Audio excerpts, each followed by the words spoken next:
Once upon a time, there was a girl called Adiberga.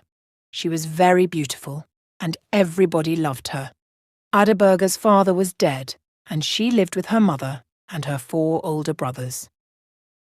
She worked hard in the house. She fetched the water, cooked the food, and cleaned the compound. One day, Adiberga's mother said to her oldest son, "You are a man now. You must find a wife and marry her." "I don't want a wife," the oldest son said.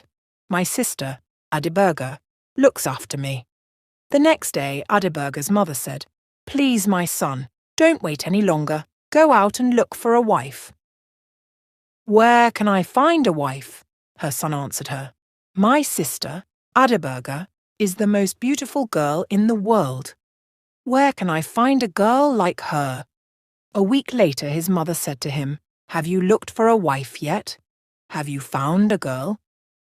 "I have looked for a wife," her son answered, "but I have not found one. I love my sister Adiberga, and I want to marry her. Then she will stay at home with us forever." His mother was angry. "You can't marry Adiberga," she said. "She is your sister. How can a man marry his own sister?" Her son was angry too. "Mother," he said, "I will never marry another woman. I want my sister, and I will have her." He spoke to his mother every day. At first she was angry, but then she began to listen to him. At last she said, "Yes, my son, you can marry Adiberga. I will help you." The oldest son was very happy. The second and third sons were happy too. "Adiberga will stay at home with us now," they thought. "We will never lose her." That evening, Adiberga went to the river to fetch water. Her mother and her brothers stayed in the house. Adiberga filled her pot with water and walked home. She went to the door of the hut. She wanted to go inside, but her oldest brother put his leg across the door. "Brother," she said, "please put your leg down. I want to come in." Her oldest brother smiled at her. "I am not your brother," he said. "I am your husband." And he put down his leg. Adiberga tried to go in again, but her second brother held his leg across the door. "Please, brother," she said, "let me come in." "I'm not your brother," her second brother said. "I am your brother-in-law." And he put down his leg. Adiberga waited. Her third brother's leg was across the door now. "What are you doing?" she said. "Please, brother, put your leg down. Let me come in." "I am not your brother," the third brother said. "I am your brother-in-law." And he put down his leg. Now Adiberga's mother sat beside the door. She put her leg up. Adiberga couldn't go inside. "Mother," she said, "please let me come in. Please put your leg down." "I am not your mother," her mother answered. "I'm your mother-in-law." And she put down her leg. Adiberga's fourth brother sat beside the door now. He was disabled. His legs were weak and he couldn't walk. He lifted one leg with his hands. "Brother," Adiberga said, "why are you doing this to me? Please let me come in." Her fourth brother put down his leg. "Yes, dear sister, you can come in," he said. The next evening, Adiberga went to the river again. When she came home, her family was together in the hut. Again they lifted their legs against her. Again her fourth brother let her come in. They did this every day, week after week. Teff is a cereal that grows in Ethiopia. One day, Adiberga's fourth brother said to her, "Dear Adiberga, I want to go to the toilet. Please carry me outside." So Adiberga picked up her brother and carried him out to the fields. She stopped beside a field of teff. "Don't stop here," her brother said. "I can't use this place. The teff will become dirty." So Adiberga carried him on. They came to a field of sorghum. "Not here," said her brother. "The sorghum is for our food. I don't want to make it dirty." Adiberga carried him far away to a place full of trees. "Put me down here," her brother said, "and sit beside me. Listen, I don't need to go to the toilet. I brought you here because I want to talk to you. Our mother and brothers have a plan for you. Tomorrow, they are going to give you to our oldest brother. They want you to marry him." Adeberga was very unhappy. "What?" she cried. "My brother wants to marry me, but I can't marry my own brother. It's a wicked thing to do." "I agree," her youngest brother said, "but they will try to force you." "My dear sister, you must run away. Go now." "But where can I go?" Adeberga said. There were tears in her eyes now. "Who will help me?" "God will help you," her brother said. "Be strong. Go." So Adeberga ran away. She ran and ran over the fields, up the mountains and down into the valleys. At last, she came to a big river. "I can't cross this river," she thought. "It's too deep. I must stay here." There was a big tree near the river. "I'll climb the tree," Adeberga thought. "I will be safe there from the wild animals." So Adeberga began to live in the tree. She collected fruits and leaves for her food, and she drank the water of the river. Now a rich man lived not far away. Every day his servant girl came down to the river to fetch water. One day, the girl walked under Adeberga's tree to the edge of the river. She put her pot down and began to fill it. Adeberga was sitting in the tree above the girl's head. When the girl filled her pot, she looked down at the water, and she saw Adeberga's face. "That's my face," the girl thought. "Oh, how beautiful I am." She looked at the face in the water again and again.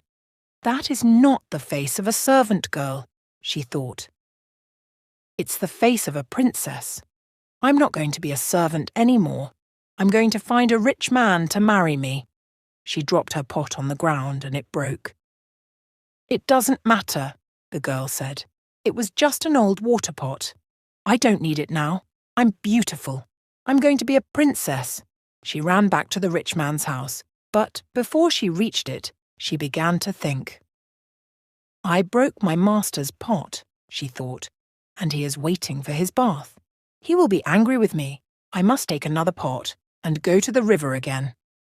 So the servant girl fetched another pot and went back to the river, but again she saw Adeberga's face in the water.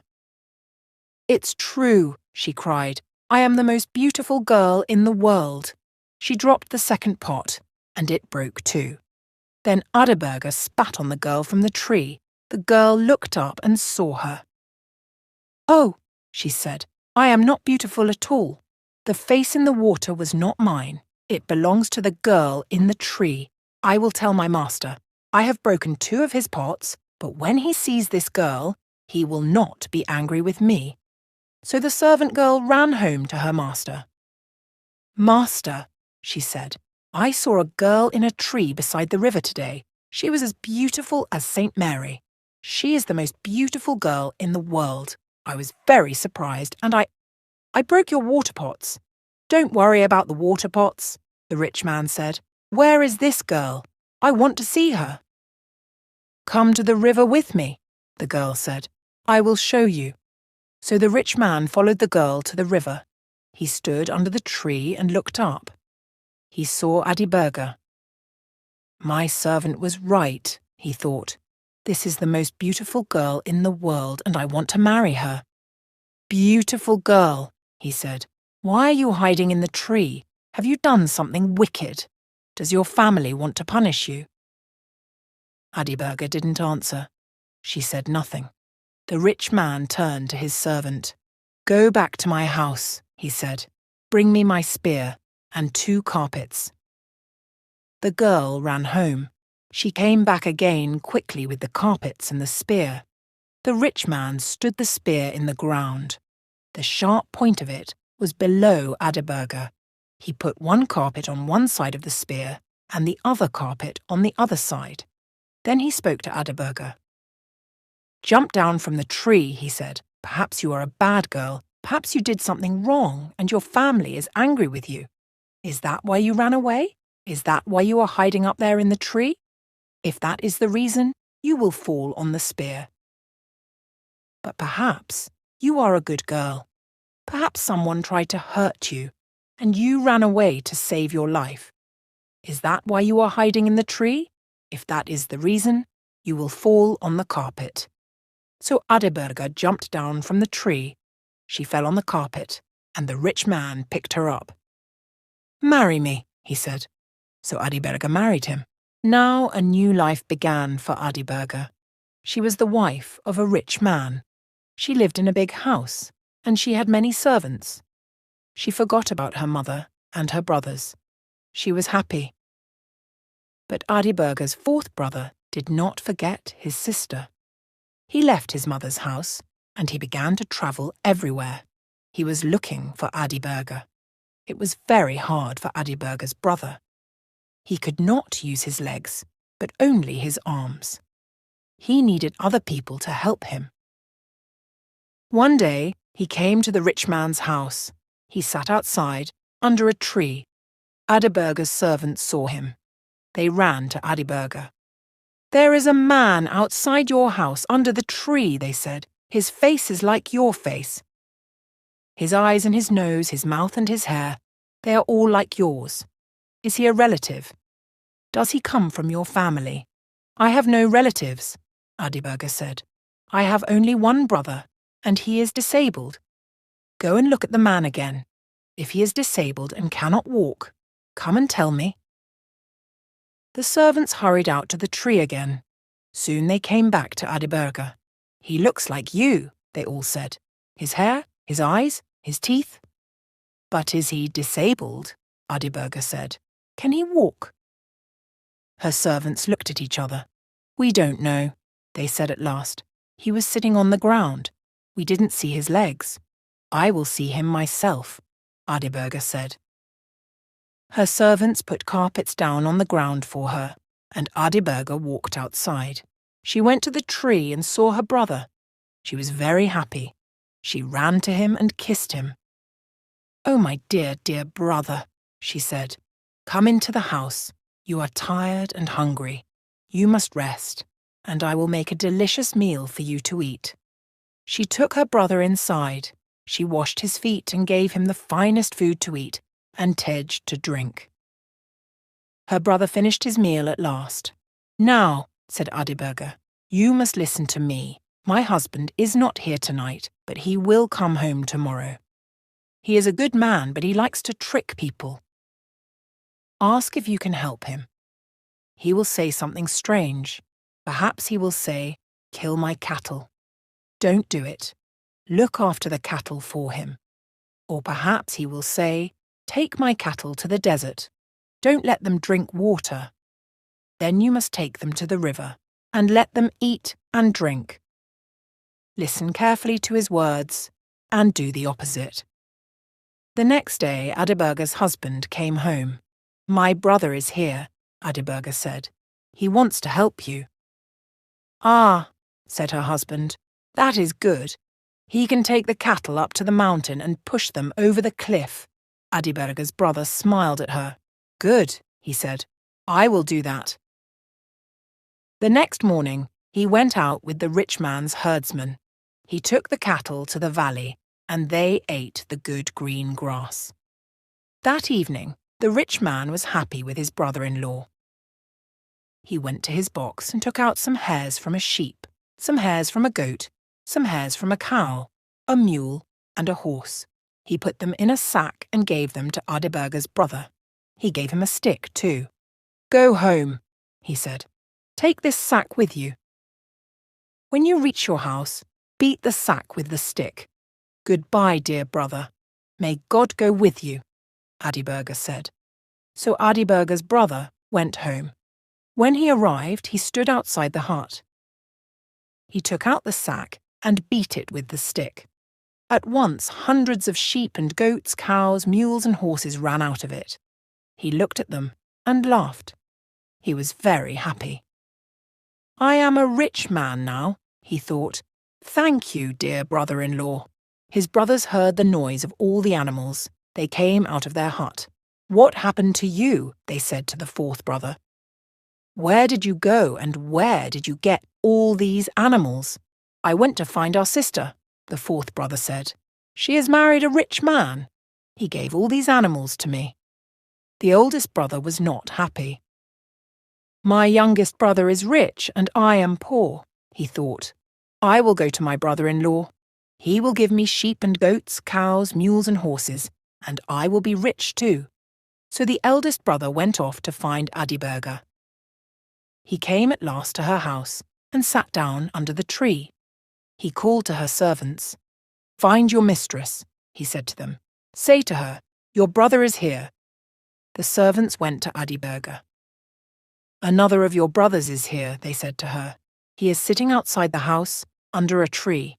"Another brother?" Adiberga said angrily. "I don't have another brother. I only have one." But she went out to the tree. Her oldest brother jumped up. "Dear Adiberga," he cried, "my lovely sister." Adiberga did not smile at him. She didn't kiss her brother. She didn't talk to him. That night, Adiberga's husband came home. Adiberga's brother was very polite to him. "Please," he said, "let me help you. Let me take your cattle out tomorrow." "Very well," said his brother-in-law. "Take them to the desert and kill them all." Adiberga's brother was surprised. He looked at Adiberga, but she didn't look at him. She didn't speak to him. The next day, Adiberga's brother took his brother-in-law's cows to the desert, and he killed them all. That evening, he said to his brother-in-law, "I obeyed you, brother. I took your cows to the desert, and they are all dead. Where is my reward?" His brother-in-law went to his box. He took out some hairs from a lion and a leopard, and some hairs from a hyena, an elephant, and a buffalo. He put them in a sack and gave them to Adiberga's brother. He gave him a stick too. "Go home," he said. "Take this sack with you. When you reach your house, beat it with the stick." "Thank you," said Adiberga's brother. He was happy. "I will be a rich man soon," he thought. He hurried home. When he arrived, he stood outside the hut. He took out the sack and beat it with the stick. At once, hundreds of lions, leopards, hyenas, elephants, and buffaloes ran out of the sack. They turned on Adiberga's brother and ate him. Then they ran away. Adiberga and her husband lived happily for many years and had many fine children. And Adiberga's fourth brother was rich and happy too, for the rest of his long life.